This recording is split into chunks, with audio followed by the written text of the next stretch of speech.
Bapak berkenan untuk kami wawancara, Pak? Ya silakan sebentar aja boleh. Baik, baik, baik. Pak, update-nya seperti apa saat ini? Tapi yang lebih kemudian penting lagi, korban bagaimana, Pak, hingga saat ini? Baik untuk jumlah korban, memang angka kemarin kan 268 meninggal dunia. Mungkin nanti sore akan ada updating lagi. Kompresi pers pukul 17.00 nanti kami akan sampaikan. Sekarang ini masih proses pencarian terus kepada korban. Kami fokus hari ini di 4 titik ya, 4 titik pencarian. Kemudian juga tadi sudah rapat koordinasi, sudah membagi tugas untuk pencarian dan evakuasi ini di bawah koordinasi Deputi 1 BNPB. Kemudian juga sudah rapat koordinasi dengan seluruh kepala desa, Babinsa, Babin Kaptipmas, Camat, dan Ramil. Mereka sudah melaporkan titik-titik pengungsian, ada beberapa kelompok masyarakat yang belum dapat bantuan. Ini kami pastikan hari ini semuanya sudah bisa mendapat bantuan. Kemudian juga terkait dengan pendataan rumah-rumah yang rusak, infrastruktur yang lain ini juga sudah terus dilaksanakan.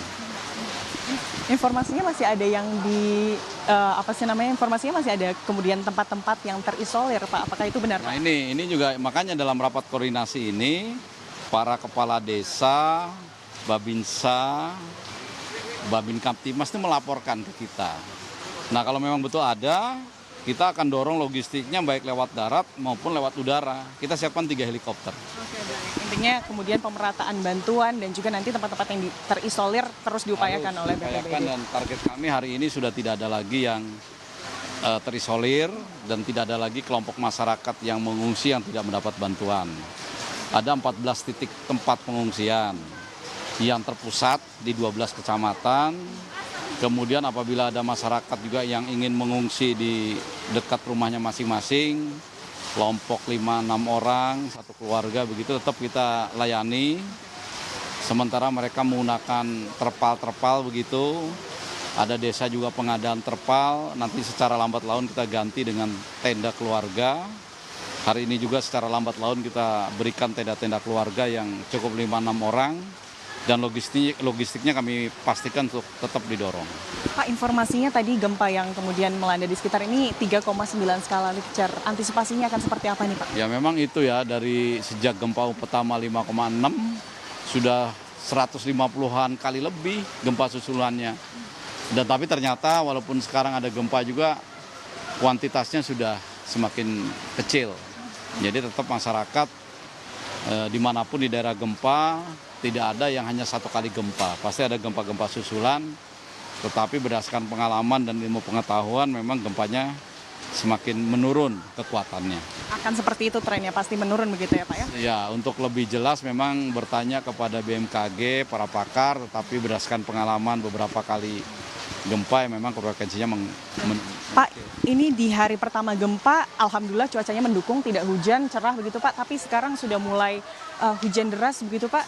Informasinya dari tim evakuasi seperti apa nanti antisipasinya akan dilakukan? Ini makanya karena memang Kabupaten Cianjur ini dari ramalan BMKG memang akan banyak turun hujan begitu, sehingga evakuasinya harus cepat, tenda-tenda pengungsi juga harus dibuat semakin bagus, dan kami juga sudah mulai mendata masyarakat di tempat-tempat pengungsian yang barangkali punya keluarga, orang tua, kakak, adik yang punya tempat tinggal yang tidak terkena gempa. Mereka bisa ditampung sementara di rumah keluarga saudaranya daripada tinggal di tenda. Itu nanti kami juga akan membantu dana tunggu hunian namanya. Tunggu hunian sambil menunggu rumah aslinya nanti dibangun oleh pemerintah. Tadi prediksinya akan turun hujan, diguyur hujan terus Cianjur Pak. Antisipasi untuk kesehatan warga, terutama pengungsi yang kita lihat banyak di luar ruangan begitu ya Pak ya. Seperti apa utamanya mungkin terkait air bersih Pak? Nah air bersih ini PDAM juga ditingkatkan.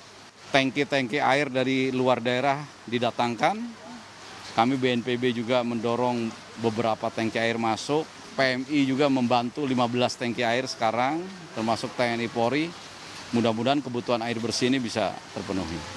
Tadi Bapak JK ini juga menyebut bahwa paling tidak 6 bulan kita harus bersiap ya Pak ya untuk terkait kemudian bisa normal kembali paling tidak 6 bulan. Seperti apa Pak persiapan? Ya memang kalau kita lihat pengalaman yang tercepat pasca erupsi Gunung Semeru ya kurang lebih mulai tanggap darurat sampai dengan selesai pembangunan rumah-rumah masyarakat itu ya paling tidak 6 bulan itu memang angka yang cepat begitu. Yang penting pendataannya cepat, lahan untuk relokasi juga segera tersedia, tidak terlalu lama di tanggap darurat, bisa segera mulai membangun rumah.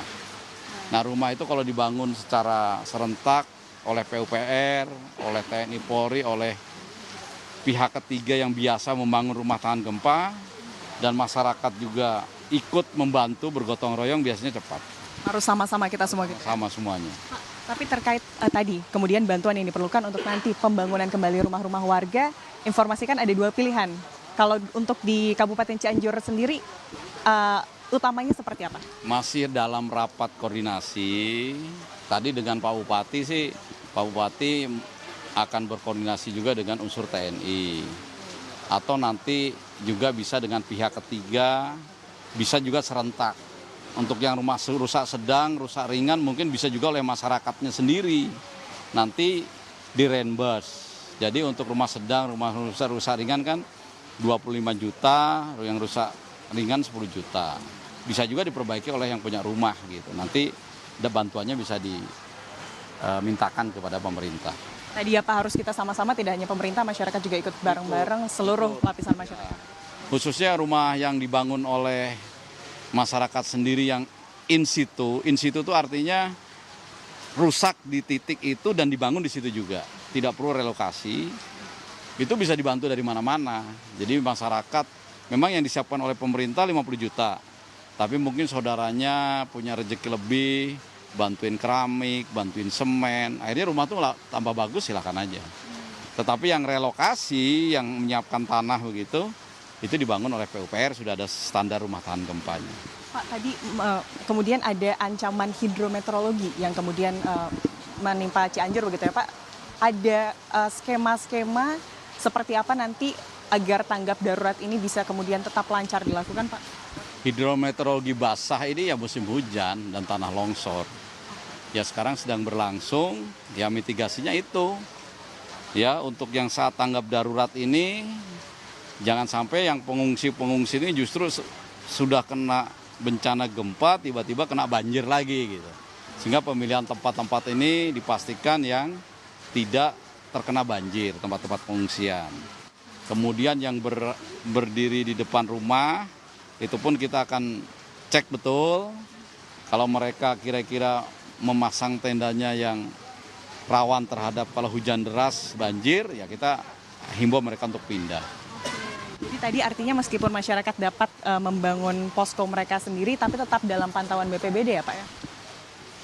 Pemantauan BNPB, TNI, Polri, BPBD, pemerintah pusat, pemerintah daerah, dan semua stakeholder penanganan bencana yang ada di Cianjur. Semuanya akan meninjau ke situ. Dan harus.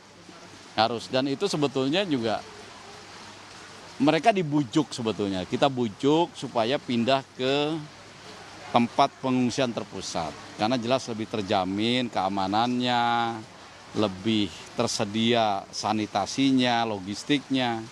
Tetapi kan ada saja beberapa mungkin yang terus tidak mau begitu, ya bukan berarti yang tidak mau itu terus kita tinggal, tetap aja kita dampingi.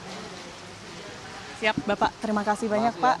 Sehat-sehat selalu, semoga ini masa tanggap darurat bisa cepat-cepat kita lewati dan segalanya jadi lebih baik. Terima kasih banyak Pak.